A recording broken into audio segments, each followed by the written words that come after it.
সবাইকে রিয়ার টেকনোলজির পক্ষ থেকে অসংখ্য ধন্যবাদ। তো আমরা প্রতিনিয়ত অনলাইন সোর্স প্লাস হচ্ছে Microsoft Word, Excel, power point নিয়ে ভিডিও করি। তো আজকে আমি অনলাইনের একটা গুরুত্বপূর্ণ বিষয় নিয়ে আলোচনা করব, সেটি হচ্ছে ভ্যাকসিন। তো এখানে ভ্যাকসিন কাদের কাজে লাগে? ভ্যাকসিনটা হচ্ছে তাদের কাজে লাগে যারা প্রবাসী বা বিভিন্নভাবে বিদেশ যেতে চাচ্ছেন এবং বাংলাদেশে, কিন্তু দেখা যায় কিছুদিন আগে বাংলাদেশে করোনার যে সময়টা ছিল, এখন যেহেতু জিনিসটা শিথিল হয়ে আসছে, এখন ততটা কাজে লাগে না। তবে যাই হোক, আমি যেহেতু ইউটিউব চ্যানেল খুলেছি, তো সেখানে সব জিনিসের আমি আপডেট দিয়ে রাখবো, যাতে আপনারা কখনো হেল্প লাগলে এখান থেকে নিতে পারেন। তো আমি আজকে আপনাদের সামনে আলোচনা করব যে ভ্যাকসিন বা সুরক্ষার যে ওয়েবসাইটটা রয়েছে সেটির কিছু খুঁটিনাটি বিষয় নিয়ে আমি আপনাদের সামনে আলোচনা করব। এইভাবে পুরো ওয়েবসাইটটাকে আমি একটা আপনাদের সামনে এখানে ধারণা দেওয়ার চেষ্টা করব। তো অবশ্যই ভিডিওটা দেখবেন। তো এখন কথা হলো সুরক্ষা। এই যে ওয়েবসাইটটা বানাইছে, কেন বানাইছে? তো এই সুরক্ষা যে ওয়েবসাইটটা বানাইছে সেটার প্রধান কারণ হচ্ছে এই যে ওয়েবসাইটটা, এখানে এটা দিয়ে বাংলাদেশ প্লাস বাংলাদেশ থেকে যারা বাইরে যেতে চাচ্ছেন, মানে করোনাকালীন সময়ে আমাদের ভ্যাকসিন চালু হয়েছিল, সেই ভ্যাকসিনটা এর মধ্য দিয়ে নেওয়া হয় বা এটা রেজিস্ট্রেশন করা হয় যে ওয়েবসাইটটা, সেটা হচ্ছে সুরক্ষা।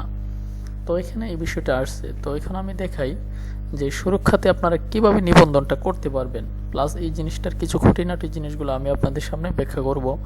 যেমন প্রথমে আপনারা এই দেখুন, এই যে ওয়েবসাইটটা রয়েছে, আপনাদের গুগল ক্রোম যে ব্রাউজারটা রয়েছে সেখানে গিয়ে সুরক্ষা.com লিখবেন, অথবা এখানে একটা পেস্ট করে দিলে হবে।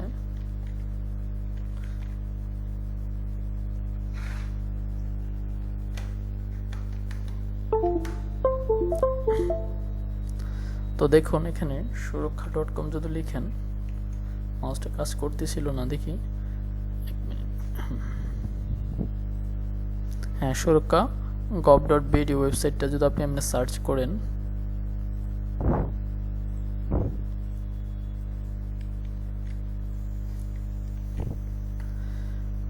https সুরক্ষা.gov.bd এই ওয়েবসাইটটাতে ক্লিক করলে আপনাদের সামনে এইভাবে একটা ওয়েবসাইট ওপেন হয়ে যাবে। তো এই ওয়েবসাইটটা যখন ওপেন হবে তখন আপনাদের পুরো নির্দেশনাটা কিন্তু এখানে লেখা রয়েছে। যেমন এখানে হোম একটা অপশন রয়েছে, এখানে নিবন্ধন, এখানে টিকা কার্ড, টিকা সনদ, টিকা সনদ যাচাই। আজকে শুধু আমার ভিডিওতে আমি জিনিসটাকে ক্লিয়ারিফাই করব যে জিনিসটাতে কি কি রয়েছে বা কোন কোন জিনিসের কি কি কাজ, তাইলে আমার এখানে ওয়েবসাইটের যে জিনিসটা সেটা আমার ক্লিয়ার হয়ে যাবে। দেন হোমের অধীনে এখানে রয়েছে কিছু জিনিস। ভ্যাকসিনের জন্য নিবন্ধন করুন, এনআইডি, ফোন, তথ্য। তো এই তিনটা জিনিস হচ্ছে আপনার গুরুত্বপূর্ণ। একটা হচ্ছে আপনার কি কি লাগবে, এখানে কিন্তু হিন্টটা দেওয়া রয়েছে যে ভ্যাকসিনের জন্য আপনার কি কি প্রয়োজন। আপনার এনআইডি কার্ডটা প্রয়োজন, ফোন প্রয়োজন এবং আপনার ইনফরমেশন প্রয়োজন। ওকে, তো এখানে আমি আপনাদেরকে জিনিসটা এখানে ভালো করে দেখাচ্ছি। তো এখানে হচ্ছে তিনটা জিনিস হচ্ছে মূল। এরপর হচ্ছে আপনার এখানে দেখুন হোমের অধীনে নিবন্ধনের স্ট্যাটাস, টিকা কার্ড সংগ্রহ, টিকা সনদ সংগ্রহ, সচরাচর জিজ্ঞাসা, এই যে অপশনগুলো রয়েছে এগুলো কিন্তু গুরুত্বপূর্ণ অপশন। আপনারা এটা পড়লে কিন্তু জিনিসটা ক্লিয়ার হয়ে যায়। আমি আজকে সেই জিনিসটা ক্লিয়ার করছি। নিবন্ধন স্ট্যাটাসে ক্লিক করলাম। দেখুন এখানে যদি আপনার জাতীয় পরিচয়পত্র, এখানে জন্ম তারিখ, এখানে মাস, এখানে বছর এবং এখানে আপনার এই কোডটা লিখে যাচাই করুন, তাহলে আপনার এই যে নিবন্ধনের যে স্ট্যাটাসটা, মানে আপনি যে সুরক্ষা অ্যাপসে নিবন্ধনটা করেছেন সেটা কোন অবস্থায় রয়েছে সেটা দেখা যাবে। তো এটা হচ্ছে ফার্স্ট। সেকেন্ড হচ্ছে আমাদের টিকা কার্ড সংগ্রহ করা। আপনি কিভাবে টিকা কার্ডটা সংগ্রহ করবেন, এখানে যদি আপনি ক্লিক করেন তাহলে আপনার কিন্তু এখানে জাতীয় পরিচয়পত্র, এইভাবে পরিচয়পত্র নাম্বার দিলেন, জন্ম তারিখ দিলেন, মাস বছর দিয়ে এখানে করলে আপনার টিকা কার্ডটা সংগ্রহ হয়ে যাবে। এরপর টিকা সনদ। টিকা কার্ড সংগ্রহ হচ্ছে আপনি আবেদন করার পরে যে কপিটা নিয়ে আপনি ডক্টরের কাছে যাবেন টিকা নেওয়ার জন্য, সেটা হচ্ছে টিকা কার্ড। আর টিকা সনদ হচ্ছে আপনি যখন 2টা ভ্যাকসিন বা 3টা ভ্যাকসিন দিয়ে দিলেন তখন সেটা সংগ্রহ করা, ওটা হচ্ছে টিকা সনদ, মানে টিকার সার্টিফিকেট। এবং সচরাচর জিজ্ঞাসা, যেমন আপনাদের মনে অনেক প্রশ্নের উদয় হইতে পারে যে আমি কিভাবে দিব, কেমনে কি করব, এই প্রত্যেকটা প্রশ্ন কিন্তু এখানে রয়েছে। তো আমি এই জিনিসটার জন্য একটা ভিডিও আলাদা করে বানাবো, কারণ অনেক বেশি বড়। আমি জাস্ট আজকে ওয়েবসাইটে নিয়ে আলোচনা করছি। তো এই জিনিসটা রয়েছে। এর হচ্ছে নিবন্ধন। তো নিবন্ধন হচ্ছে আপনি কিভাবে সেটা নিবন্ধন করতে চাচ্ছেন।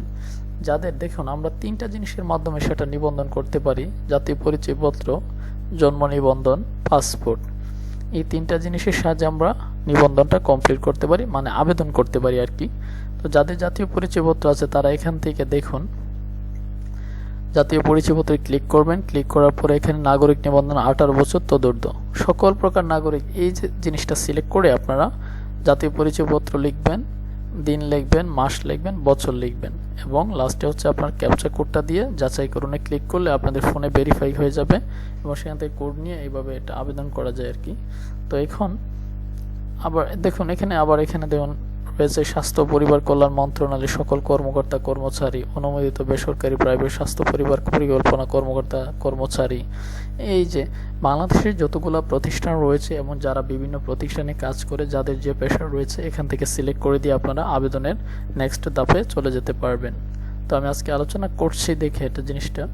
এরপর হচ্ছে যারা 18 বছর নিচে রয়েছেন বা জন্ম নিবন্ধন দিয়ে মানে যাদের জাতীয় পরিচয়পত্র নেই তারা জন্ম নিবন্ধন নাম্বার লিখে তারপর বয়স এবং এটা দিয়ে আপনারা ভেরিফাই করে আপনারা আবেদন করবেন।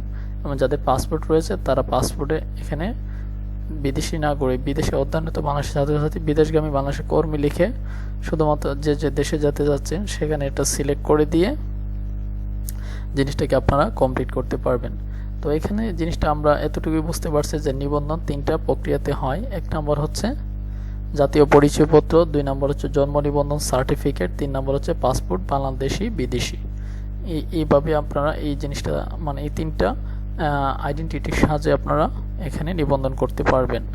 এরপর হচ্ছে আমার প্রশ্ন হচ্ছে এখানে যে একটা অপশন দিচ্ছে টিকা কার্ড, তো এখানে আপনারা যখন আবেদন করে ফেলবেন বা নিবন্ধন করে ফেলবেন নেক্সট অপশন হচ্ছে টিকা কার্ড। আপনাদের অবশ্যই টিকা কার্ডটা জরুরি হয়ে পড়ে, কারণ আপনি তো টিকা কার্ড ছাড়া যখন আপনি কোনো একটা হসপিটালে গেলেন, ধরেন ঢাকা মেডিকেল কলেজ গেলেন অথবা এখানে ব্রাহ্মণবাড়ির সদরে গেলেন, তো আপনাকে তারা টিকা দিবে না, কারণ হচ্ছে তারা টিকা কার্ড দেখতে চাবে। তো আপনি নিবন্ধন করার পরে টিকা কার্ড বের করার অপশনটা হচ্ছে জাতীয় পরিচয়পত্র দিয়ে যারা আবেদন করছেন তারা জাতীয় পরিচয়পত্র দিয়ে নেবেন, যারা জন্ম নিবন্ধন দিয়ে করছেন তারা জন্ম নিবন্ধন এবং যারা পাসপোর্ট দিয়ে করছেন তারা পাসপোর্ট দিয়ে টিকা কার্ড সংগ্রহ করতে পারবেন। তারপরে অপশনটা হচ্ছে টিকা সনদ। এই অপশনটার কাজ হচ্ছে আপনারা যে এখানে নিবন্ধন করেছেন, টিকা কার্ড সংগ্রহ করেছেন এবং অফিসিয়ালি গিয়ে টিকা দিয়েছেন, তো সেটা আপনি টিকা সার্টিফিকেট আপনার লাগবে, মানে আপনার একটা প্রুফ লাগবে। ধরেন আপনি বিদেশে যেতে চাচ্ছেন অথবা আপনি বাংলাদেশেই চলাচল করতে যাচ্ছেন, পুলিশ আপনাকে ধরলো, তো জিনিসটা হচ্ছে এখানে আপনার টিকা সনদ যাচাই করার জন্য আপনাকে জাতীয় পরিচয়পত্র, জন্ম নিবন্ধন সার্টিফিকেট, পাসপোর্ট যে কোনো একটা দিয়ে আপনারা মানে যে কোনো একটা বলতে যে জিনিসটা দিয়ে আবেদন করছেন সেটা দিয়ে আপনার টিকা সনদটা এখানে বের করতে পারবেন। তো এখানে আমার দেখুন আমি কিন্তু আজকের ভিডিওতে জাস্ট ওয়েবসাইটটা আলোচনা করতেছি, জিনিসটা আবার আপনাকে বোঝা লাগবে। তো হোম জিনিসটাকে আপনাদের সামনে উপস্থাপন করেছি, নিবন্ধন প্লাস টিকা কার্ড, টিকা সনদ যাচাই।